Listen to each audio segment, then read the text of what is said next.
RS Bengali क्लासरूमे सकलके स्वागत। आजकेर भिडियोते आमी पश्चिमबंग मध्यशिक्षा पर्षद अनुमोदित अष्टम श्रेणीर इतिहास पाठ्य बोइयेर सप्तम अध्याय जे अध्यायटिर नाम रयेछे भारतेर जातीय आंदोलनेर आदर्श ओ विवर्तन। एई अध्यायेर अनुशीलनीर प्रश्नेर उत्तर निये आलोचना करब।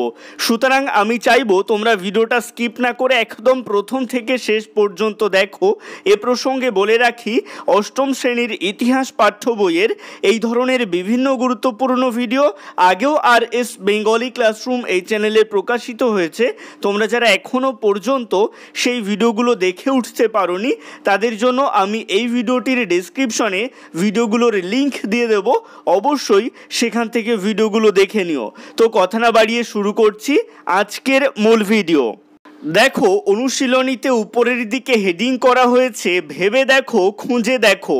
এক দাগে কি বলা হচ্ছে, নিচের বিবৃতিগুলির সঙ্গে তার নিচের কোন ব্যাখ্যাটি সবচেয়ে মানানসই খুঁজে নাও। ক দাগের বিবৃতিতে কি বলা হচ্ছে, গান্ধী পাশ্চাত্য আদর্শের বিরোধী ছিলেন। ব্যাখ্যা এক, গান্ধী রক্ষণশীল মানুষ ছিলেন। ব্যাখ্যা দুই, গান্ধী মনে করতেন পাশ্চাত্য আদর্শ ভারতের প্রকৃত স্বরাজ অর্জনের পথে বাধা।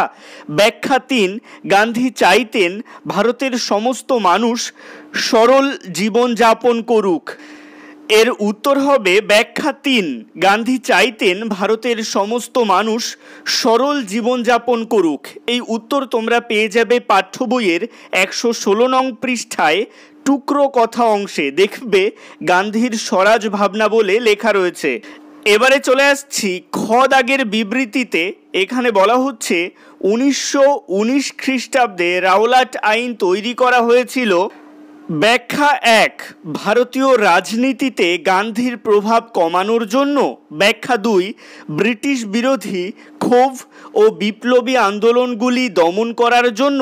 ব্যাখ্যা তিন, ভারতীয়দের সাংবিধানিক সুযোগ সুবিধা দেওয়ার জন্য। খ দাগের বিবৃতির সঠিক ব্যাখ্যা হবে ব্যাখ্যা দুই, ব্রিটিশ বিরোধী ক্ষোভ ও বিপ্লবী আন্দোলনগুলি দমন করার জন্য। এই উত্তরটি তোমরা পেয়ে যাবে পাঠ্য বইয়ের 118 নং পৃষ্ঠাতে টুকরো কথা অংশে। দেখবে রাওলাট সত্যাগ্রহ ও জালিয়ানওয়ালাবাগের ঘটনা নামে লেখা রয়েছে। এবারে চলে আসছি গ দাগের বিবৃতিতে। এখানে বলা হচ্ছে গান্ধী খিলাফত আন্দোলনকে সমর্থন করেছিলেন।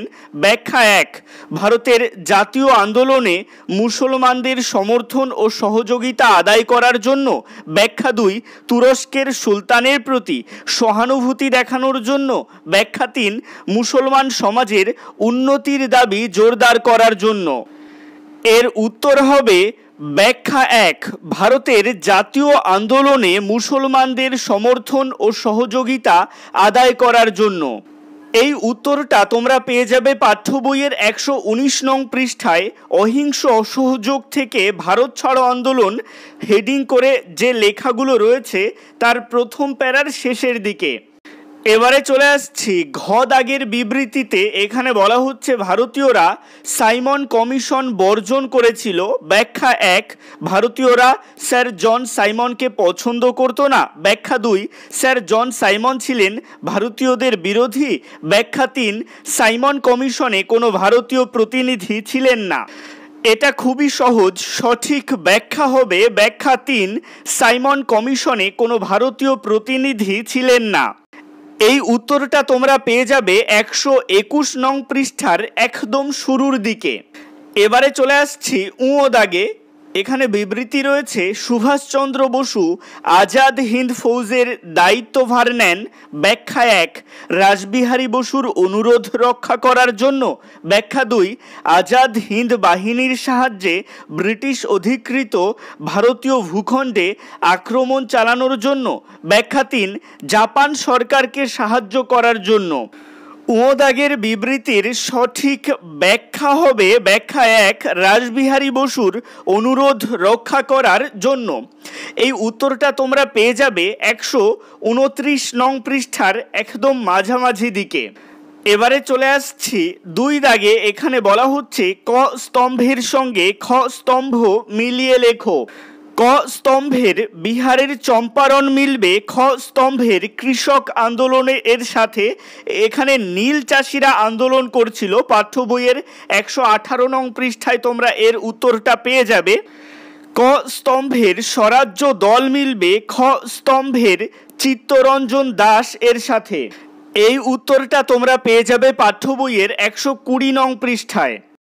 ক স্তম্ভের বিনয় বাদল দীনেশ মিলবে খ স্তম্ভের অলিন্দ যুদ্ধ এর সাথে। এই উত্তরটা তোমরা পেয়ে যাবে পাঠ্য বইয়ের 123 নং পৃষ্ঠায়। ক স্তম্ভের ভগৎ সিং মিলবে খ স্তম্ভের লাহোর ষড়যন্ত্র মামলা এর সাথে। এই উত্তরটাও তোমরা পেয়ে যাবে পাঠ্য বইয়ের 123 নং পৃষ্ঠায়। আর এখানে অপশন অনুযায়ী ক স্তম্ভের পট্টভি সীতারামাইয়া মিলবে খ স্তম্ভের হরিপুরা কংগ্রেস এর সাথে। যদিও আমার মতে এখানে ত্রিপুরী কংগ্রেস অপশন হওয়া উচিত ছিল। তোমরা পাঠ্য বইয়ের 128 নং পৃষ্ঠাতে দেখবে টুকরো কথা অংশে লেখা রয়েছে 1939 খ্রিস্টাব্দের ত্রিপুরী কংগ্রেসে গান্ধী মনোনীত প্রার্থী পট্টভি সীতারামাইয়াকে হারিয়ে সুভাষচন্দ্র আবার সভাপতি নির্বাচিত হন। তো এখানে ত্রিপুরী কংগ্রেস দেওয়া উচিত ছিল পট্টভি সীতারামাইয়ার সাথে। এবারে চলে আসছি 3 দাগে। এখানে বলা হচ্ছে অতি সংক্ষেপে উত্তর দাও 30 থেকে 40টি শব্দ। ক দাগের প্রশ্ন, দক্ষিণ আফ্রিকার আন্দোলন মহাত্মা গান্ধীর রাজনৈতিক জীবনে কি প্রভাব ফেলেছিল? উত্তরে লিখবে ভারতবর্ষে আন্দোলনের নেতৃত্ব দেওয়ার আগে দক্ষিণ আফ্রিকায় গান্ধী বর্ণবৈষম্য বিরোধী একটি আন্দোলন চালিয়েছিলেন। সেই আন্দোলন থেকেই ধীরে ধীরে গান্ধীবাদী সত্যাগ্রহর ধারণা তৈরি হয়েছিল।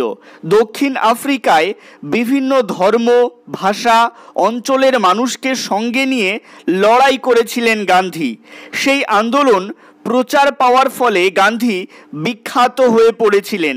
সে সময় ভারতের বিভিন্ন রাজনৈতিক নেতারা মূলত এক একটি অঞ্চলের নেতা ছিলেন, কিন্তু দক্ষিণ আফ্রিকার আন্দোলনের সুবাদে গোড়া থেকেই গান্ধীর কোনো বিশেষ আঞ্চলিক ভাবমূর্তি তৈরি হয়নি। খ দাগের প্রশ্ন, গান্ধীর সত্যাগ্রহ আদর্শের মূল ভাবনা কী ছিল? উত্তরে লিখবে সত্যাগ্রহ মোহনদাস করমচাঁদ গান্ধীর প্রতিষ্ঠিত একটি দর্শন এবং অহিংস প্রতিরোধের অনুশীলন। গান্ধী মনে করতেন সত্যের খোঁজ করাই মানব জীবনের চূড়ান্ত লক্ষ্য। ফলে সত্যের প্রতি আগ্রহ বা সত্যের প্রতি নিষ্ঠা রাজনৈতিক আন্দোলনেরও চূড়ান্ত উদ্দেশ্য হওয়া উচিত। গান্ধীর মতে ভারতীয় জনগণকে কঠোরভাবে এই আদর্শ মেনে চলতে হবে। প্যারা চেঞ্জ করে একসাথেই লিখবে গান্ধী সত্যাগ্রহের চর্চা করেছিলেন ভারতের স্বাধীনতা আন্দোলনে এবং দক্ষিণ আফ্রিকায় ভারতীয়দের অধিকার প্রতিষ্ঠায়। যারা সত্যাগ্রহের চর্চা করেন তাদের সত্যাগ্রহী বলা হয়।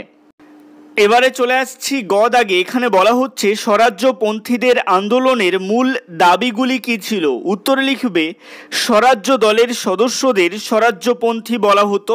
স্বরাজ্যপন্থীদের মূল দাবিগুলো হলো: 1. সরকারি আইন পরিষদকে বয়কট না করে তাতে অংশ নেওয়া। 2. আইনসভায় প্রবেশ করে সরকারের নীতি ও কাজে বাধা দেওয়া। 3. ভারতীয়দের উন্নয়নের সহায়ক নানা প্রস্তাব ও বিল উত্থাপন করা। এবারে চলে আসছি ঘ দাগের প্রশ্নে। এখানে বলা হচ্ছে কাকে কেন সীমান্ত গান্ধী বলা হতো? উত্তরে লিখবে আব্দুল গফর খানকে সীমান্ত গান্ধী বলে।